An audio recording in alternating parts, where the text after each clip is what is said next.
అండి, good evening అందరికీ. ఈరోజు ఈవినింగ్ డిన్నర్కి అనేసి చికెన్ ఇగురు చేస్తున్నా. 1 కేజీ చికెన్ అండి. 1 కేజీ చికెన్లో 4 ఉల్లిపాయలు, ఒక 5 పచ్చిమిర్చి, పసుపు, ఉప్పు అన్నీ వేసేసి కలిపి పెట్టేసుకున్న. ఉల్లిపాయ ముక్కలు, పచ్చిమిర్చి ముక్కలు కట్ చేసి కలిపేసి పక్కన పెట్టుకున్నా. మసాలా కోసమని పచ్చి కొబ్బరి ఉంటుంది కదా, కొబ్బరి, ధనియాల పొడి, ఇది జాజికాయ పొడి అండి, ఒక 4 మిరియాలు, ఒక 4 లవంగా, 2 ఉల్లిపాయలు, 1 నిమ్మకాయ, అలాగే 2 టమోటాలు. కారం వండేటప్పుడు తాలింపులో వేస్తానండి. ఇప్పుడు ఈ మసాలాలన్నీ కొంచెం ఆయిల్ అలాగే నీళ్లు 2 వేసి మెత్తగా పేస్ట్ చేసేసుకోవాలి.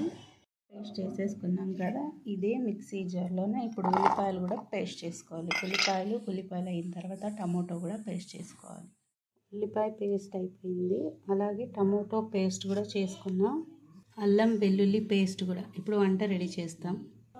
ఇప్పుడు కుక్కర్ పెట్టుకున్నా, కుక్కర్ వేడెక్కింది. ఇందులో 3 స్పూన్ల ఆయిల్ వేసుకోవాలి. ఆయిల్ కొంచెం ఎక్కువే పట్టిద్ది. నూనె బాగా వేడెక్కింది. ఇప్పుడు ఉల్లిపాయ పేస్ట్ వేసుకున్నా. ఉల్లిపాయ ఎర్రగా వేగిన తర్వాత అల్లం వెల్లుల్లి పేస్ట్, 3 వెల్లుల్లి, ఒక చిన్న ముక్క అల్లం, ఉప్పేం వేసుకోకున్నట్లు పేస్ట్ చేసుకోవాలి. ఇది కూడా మంచిగా వేయాలండి. గోల్డెన్ బ్రౌన్ కలర్ వచ్చేంత వరకు వేసుకోవాలి. ఇది మంచిగా వేగిందండి. ఇప్పుడు కొబ్బరి పేస్ట్, కొబ్బరి, చెక్క, లవంగా అన్నీ వేసి పేస్ట్ చేసుకున్నాను కదా, దాన్ని వేస్తున్నా. టమోటో పేస్ట్, అన్ని పేస్ట్లే వేసుకోవాలి, బాగుంటుంది. ఇది వేగుతున్నప్పుడే ఇప్పుడు కారం యాడ్ చేసుకోవాలి. మన ఇష్టం ఎంతైనా వేసుకోవచ్చు. నేను 3 స్పూన్లు వేస్తున్నా, కేజీ చికెన్ కాబట్టి.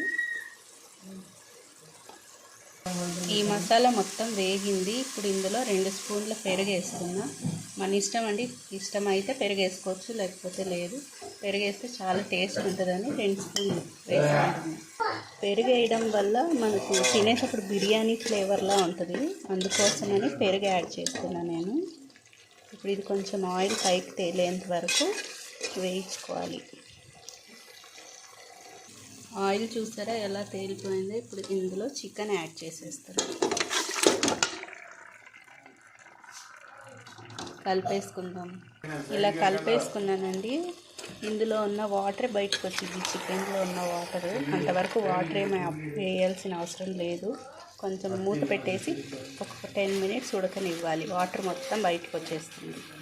ఇందులో ఉప్పు అస్సలు వేసుకోలేదు కదండి, ఇప్పుడు కొంచెం ఉప్పు యాడ్ చేసుకున్నా.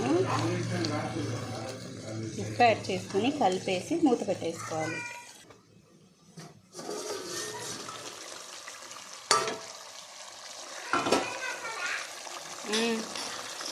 చూసారా నీళ్ళు ఎలా వచ్చాయో పైకి.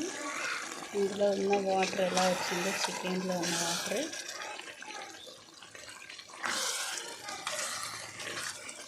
ఇప్పుడు ఇందులో మిక్సీ జార్ కడిగిన వాటర్ ఉంటుంది కదా, అది వేసుకున్నాం.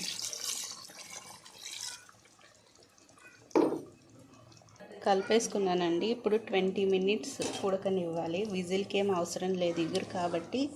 ఈ వాటర్ మొత్తం ఎగిరిపోవాలి.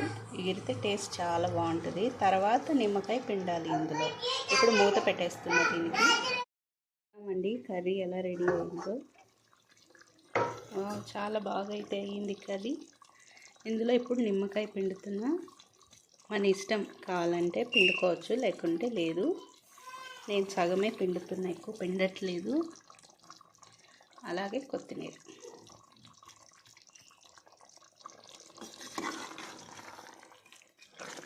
రైస్లో కలుపుకోవడానికి కదా, ఈ క్వాంటిటీ ఉంటే చాలు. ఇంకా కొంచెం ఎగరబెట్టినా కానీ బాగుంటుంది. చికెన్ కూడా మంచిగా ఉడికింది.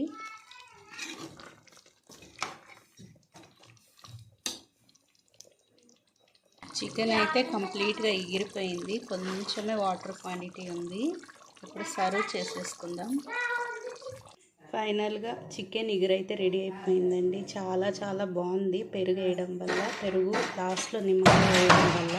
చూశారు కదా, నా రెసిపీ కనుక మీకు నచ్చినట్టయితే లైక్ చేయండి, షేర్ చేయండి. మర్చిపోకుండా నా ఛానల్ సబ్స్క్రైబ్ చేసుకోండి. Thank you for watching.